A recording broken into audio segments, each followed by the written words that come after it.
Los crímenes de la Alemania nazi fueron muchos, y me imagino que todos los que están viendo esto al menos han oído hablar del Holocausto. Pero lo que quizás sea menos conocido es la manera en que el partido nazi intentó eliminar de la población alemana a quienes consideraban hereditariamente enfermos. Esta serie de crímenes pone al descubierto tanto la crueldad del Estado nazi como su obsesión por la pureza genética. En una campaña llamada Operación T4, esta fue una campaña de eutanasia involuntaria contra hombres, mujeres y niños con discapacidades físicas y mentales. En el video de hoy analizaremos por qué ocurrieron estos asesinatos y cómo se mantuvieron en secreto. Los métodos desarrollados durante este programa fueron un precursor del Holocausto. Incluso antes de que el partido nazi tomara el control de Alemania, las teorías detrás del T4 ya estaban muy difundidas. La eugenesia, es decir, el estudio para mejorar la herencia genética de los humanos, en ese momento era ampliamente aceptada por muchos países, incluyendo Estados Unidos y Canadá. Los objetivos eran intentar eliminar elementos indeseables en las sociedades, como la criminalidad, la baja inteligencia y las discapacidades mentales, y algunos creían que a través de programas eugenésicos esto podría lograrse. Las creencias solían estar influenciadas por el racismo, sexismo o prejuicios de clase. Desde el principio, la higiene racial fue parte de la ideología nacionalsocialista. El darwinismo social fue una parte clave de los primeros escritos de Hitler, quien creía que la raza aria fuerte prosperaría, mientras que las razas más débiles, como las razas eslavas, fracasarían. La propaganda nazi más tarde afirmaría que preservar la vida de las personas discapacitadas era una interferencia intolerable con el orden natural. Pero lo que se consideraba aún peor era permitir la reproducción de personas discapacitadas. Estas personas discapacitadas eran vistas como una carga tanto financiera como genética para el pueblo alemán, y una que el gobierno nazi ya no podía soportar. Poco después de tomar el control de Alemania, el nuevo gobierno nazi promulgó la Ley para la Prevención de la Descendencia con Enfermedades Hereditarias. Este estatuto se implementó en enero de 1934 y permitía la esterilización obligatoria de quienes se consideraba que sufrían trastornos genéticos, muchos de los cuales en realidad no eran genéticos. Estas condiciones incluían esquizofrenia, epilepsia y cualquier deformidad percibida. Se establecieron tribunales genéticos para decidir si se llevaría a cabo la esterilización. Los cambios a la ley en 1935 hicieron que los médicos pudieran ser multados por no reportar a los pacientes aptos para la esterilización, y permitió que se realizara la esterilización de los llamados bastardos de Renania. Estos eran los hijos de ascendencia mixta que se presentaban como resultado de las relaciones entre mujeres alemanas y soldados africanos franceses estacionados en Renania. Estos soldados estaban ahí debido a una condición del Tratado de Versalles. En 1937, alrededor de 800 de estos niños fueron arrestados y esterilizados por nada más que ser de ascendencia mixta. Con el paso del tiempo, algunos líderes nazis estaban ansiosos por avanzar con la purificación genética del pueblo alemán. Debido a que Alemania era un país mayormente católico, la idea de la eutanasia era algo difícil de aceptar. En febrero de 1939 nació un niño llamado Gerhard Kirchmar con varias discapacidades. Sus padres pidieron a Hitler permitir la eutanasia de su hijo. Los ideólogos nazis ahora tenían su primer caso de prueba. En julio de 1939, el doctor personal de Hitler, Karl Brandt, fue enviado y llevó a cabo la eutanasia del bebé. El 18 de agosto de 1939, el Ministerio del Interior del Reich emitió una orden que requería que todos los médicos, enfermeras y parteras informaran al Estado de todos los recién nacidos y niños menores de 3 años que presentaran signos de discapacidad mental o física. Además, se animaba a los padres de niños con discapacidades a entregar a sus hijos a instalaciones médicas seleccionadas. De hecho, estos eran centros de exterminio. A los niños se les administraban sobredosis o eran dejados morir de hambre por los doctores y enfermeras, quienes eran seleccionados especialmente por el Estado nazi.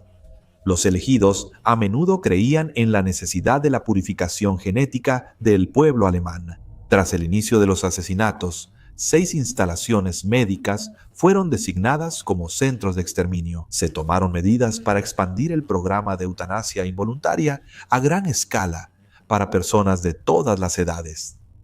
Aquellos que serían seleccionados incluían a personas con síndrome de Down, extremidades malformadas o parálisis cerebral. Y hay una ironía sombría aquí, ya que Joseph Goebbels, el ministro de propaganda, tenía una pierna más corta causada por una condición congénita. Si él hubiera nacido en esa época, probablemente habría sido señalado como apto para la eutanasia involuntaria. En octubre de 1939, Hitler firmó un memorando con fecha retroactiva al 1 de septiembre para coincidir con la invasión de Polonia. Así se aparentaba que era una medida de tiempos de guerra. El memorando ordenaba la implementación de la eutanasia involuntaria de personas con discapacidades. La Cancillería del Führer sería la encargada del programa, ya que estaba separada del Estado y por lo tanto se podía mantener un mayor nivel de secreto. Karl Brandt fue seleccionado para ser el médico encargado del programa, con Philip Below y Victor Brack a cargo de los sistemas burocráticos. Desde sus escritorios, estos hombres implementaron y organizaron la muerte de miles de personas. Fue desde una oficina discreta en Berlín donde su trabajo asesino se llevaría a cabo, en el número 4 de la calle Tiergartenstraße, y es desde esta dirección que el programa secreto de eutanasia involuntaria recibiría su nombre en clave T4. Se enviaron cuestionarios especialmente elaborados y se recopilaron y revisaron informes de hospitales y hogares de cuidado en toda Alemania en la sede de T4. El objetivo era identificar cuáles de sus pacientes se consideraban una carga para los recursos. Muchas de las instalaciones animaban a sus pacientes a trabajar, ya fuera en las cocinas, limpiando en el hospital o realizando trabajos remunerados. Aquellos que no aportaban ninguna contribución significativa eran identificados como un gasto que no podía ser tolerado. Estas personas eran recogidas de sus hospitales o casas de cuidado por una flota de autobuses grises. Esto sería bajo el pretexto de que el paciente saldría para buscar tratamiento especializado o se mudaría a una instalación dedicada para ayudarle mejor. De hecho, serían llevados a una instalación de retención diseñada para ocultar a dónde realmente estaban enviando al paciente. Uno de los 6 centros de exterminio, el más infame de los 6 centros de exterminio, estaba en Hadamar, ubicado en una colina sobre un pueblo agrícola en Frankfurt. Desde enero de 1940 hasta agosto de 1940, autobuses grises con alrededor de 100 pacientes llegaban a la instalación de Hadamar. Allí, los pacientes eran examinados por doctores. Esto servía para 2 propósitos. Los pacientes desprevenidos se tranquilizaban porque pensaban que solo era un examen estándar. Pero todo el tiempo, los doctores estaban buscando enfermedades o condiciones que pudieran ser usadas después. Luego, los pacientes eran llevados al sótano, donde los encerraban en una cámara de gas que parecía una regadera, como un oscuro antecedente de los campos de exterminio futuros. Luego, los cuerpos de las víctimas eran apilados en un crematorio y quemados juntos. Las cenizas, que comprendían muchos cuerpos a la vez, se recogían en urnas y se enviaban a las familias. En lugar de recibir las cenizas de su ser querido, la urna terminaba conteniendo las cenizas de varias víctimas.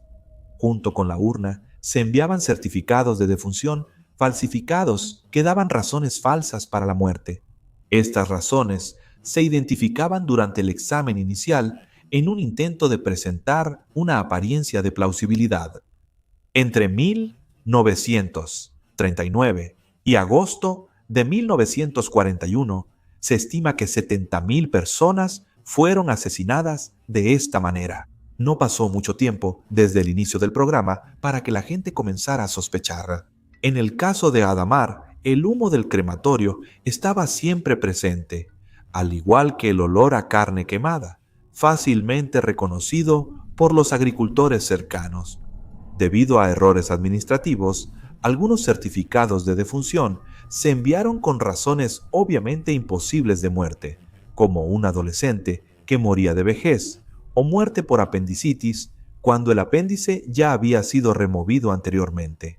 Los familiares solicitaban más información sobre la muerte de sus seres queridos y presentaban casos ante los fiscales de distrito. Como el programa era un secreto para quienes no necesitaban saberlo, cualquier investigación era cerrada. A pesar de esto, el programa de eutanasia involuntaria se convirtió en un secreto a voces, uno que fue rechazado por gran parte de la población alemana. Lo que resultó más difícil de manejar fue la oposición de la Iglesia Católica, que administraba sus propias instalaciones de cuidado. Era evidente que algo andaba mal, ya que las víctimas católicas eran incineradas sin la dispensa de un sacerdote. En 1941, una serie de sermones del obispo Clemens Galen, quien se ganó el apodo de León de Münster, protestaron contra el programa T4 y enfatizaron la santidad de la vida. Se imprimieron y distribuyeron copias de sus sermones desafiando la censura de los medios. Miembros destacados del partido nazi protestaron ante Hitler y exigieron que Galen fuera asesinado, aunque otros argumentaron que el efecto en la moral de la población católica en tiempos de guerra solo afectaría el esfuerzo bélico. Al final, Hitler ordenó a Felipe Bühler que detuviera temporalmente el programa. Más tarde, se citó a Hitler diciendo que se vengaría de personas como el obispo Gallen una vez que ganara la guerra. En 1941 había comenzado la invasión de la Unión Soviética y la atención se desvió. Muchos de los que trabajaron en el programa T4 fueron enviados al Frente Oriental, donde las lecciones aprendidas se aplicaron a mayor escala. Los empleados en el programa T4 se encontraron en los campos de exterminio nazis en el Frente Oriental. Estas personas fueron fundamentales para instalar las cámaras de gas y los métodos de exterminio en los campos de la muerte. En agosto de 1942 se reinició la segunda fase del programa T4. Hadamar fue reabierto y no volvería a cerrar hasta 1945. Sin embargo, los métodos de asesinato cambiaron. En lugar de gasear a los pacientes, se les administraban sobredosis de medicamentos o se les dejaba morir de hambre en sus camas, igual que a los niños en la operación inicial del programa. En lugar de solo 6 centros de exterminio, alrededor de 100 instalaciones en Alemania y Austria participaron en el programa de eutanasia involuntaria. Se estima que otras 20.000 personas fueron asesinadas durante esta segunda fase, lo que eleva el total de muertos a aproximadamente 270.000. Quizás sea útil dar un ejemplo del tipo de persona que sería asesinada por el programa T4 nazi. Una víctima de la segunda fase fue un hombre llamado Lorenz Boer. Nació en 1893 y llevó una vida normal, pero después de su servicio militar mostró signos de que sufría de esquizofrenia. Fue enviado al centro de Kofbury, pero tras mostrar mejoría, fue liberado bajo el cuidado de su hermano. Desafortunadamente, actos violentos provocaron que regresara, donde permanecería el resto de su vida. Lorenz fue reconocido como un buen trabajador, tanto en el campo como en el aserradero de la institución, pero en 1944 sufrió una lesión en el pie que le impidió trabajar. Le redujeron la comida porque lo consideraron improductivo. A pesar de suplicar ayuda para recuperarse y volver al trabajo, Lorenz fue lentamente muerto de hambre y asesinado con una sobredosis letal.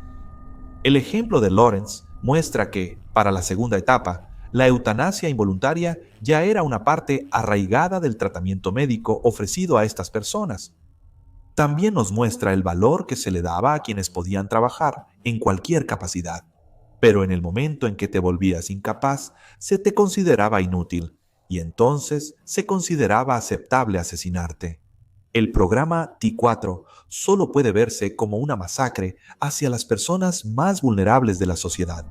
En lugar de ser vistos como seres humanos, las víctimas del programa T4 eran vistas por el Estado nazi como cargas y un desperdicio de recursos.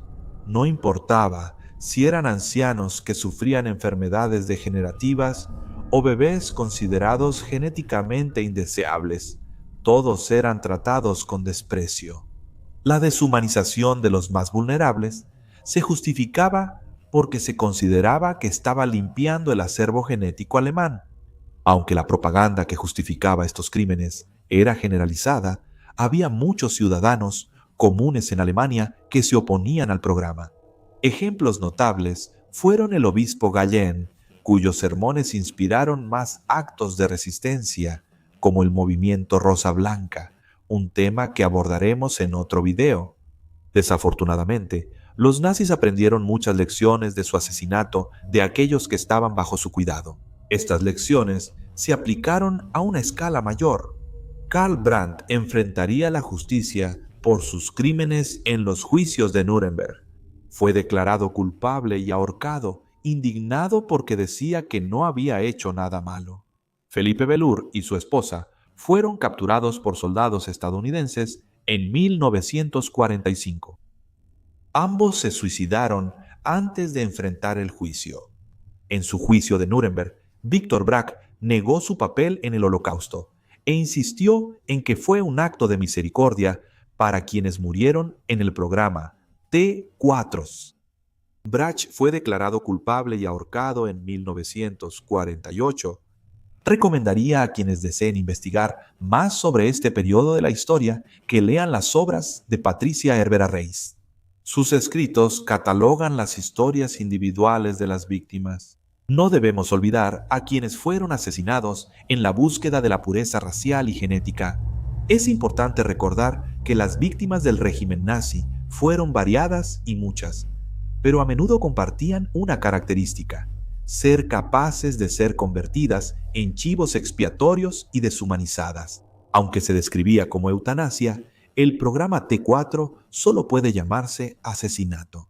Estas no fueron muertes por compasión a petición de los pacientes, sino asesinatos por el beneficio financiero y genético percibido del Estado nazi.